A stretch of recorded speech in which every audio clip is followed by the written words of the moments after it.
నమస్తే, welcome to my channel. ఈరోజు గరిమెళ్ళ బాలకృష్ణ ప్రసాద్ గారు లేరు అని న్యూస్ విన్న తర్వాత నాకు ఈ వీడియో చేయాలనిపించింది.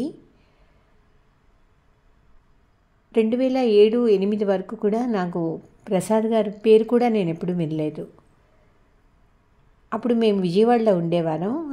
అయితే నాకు మ్యారేజ్ అయింది పాప. కానీ సంగీతం మీద ఉండే ఇష్టం కొద్దీ అన్నమయ్య కీర్తనలు నేర్చుకోవడానికి దగ్గరలో ఒక మేడం గారి దగ్గరికి వెళ్ళేదాన్ని.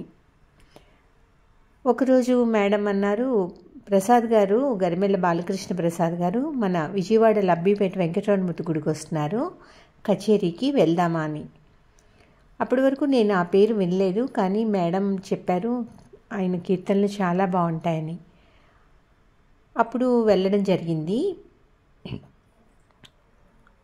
ఆ విధంగా ఆయన పేరు పరిచయం జరిగింది. అంతేకాకుండా ఆయన కీర్తనలు డైరెక్ట్గా వినే అదృష్టం నాకు కలిగింది. ఆ రోజు ఆయనతో పాటుగా వారి అబ్బాయి రవికుమార్ అని గుర్తు పేరు అబ్బాయి కూడా వచ్చాడు. అబ్బాయి చాలా బాగా పాడాడు. అప్పుడే అబ్బాయికి బీటెక్ ఏదో అయింది అని ఇంట్రడ్యూస్ చేశారు సార్. అయితే తర్వాత ఏదో జాబ్ కూడా ఏదో చేస్తున్నాడు అని ఏదో చెప్పారు. అప్పుడు నేను మొట్టమొదటిసారిగా ఆయన కీర్తనలు వినడం జరిగింది. తర్వాత ఇప్పుడు ప్రతిరోజు కూడా బాలకృష్ణ ప్రసాద్ గారి కీర్తనలు వింటూ ఉంటాను. అందులో నాకు 2 కీర్తనలు అంటే చాలా ఇష్టం.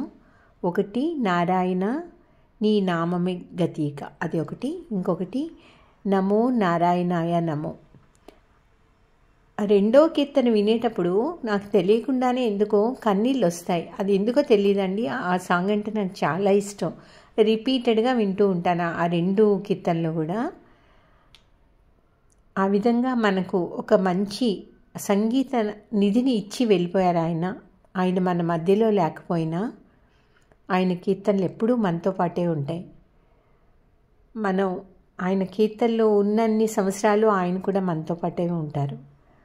ఆయన ఆత్మకు శాంతి కలగాలని కోరుకుంటున్నాను. అదేవిధంగా వారి కుటుంబానికి ఆ భగవంతుడు ధైర్యాన్ని ఇవ్వాలని కోరుకుంటూ నమస్తే.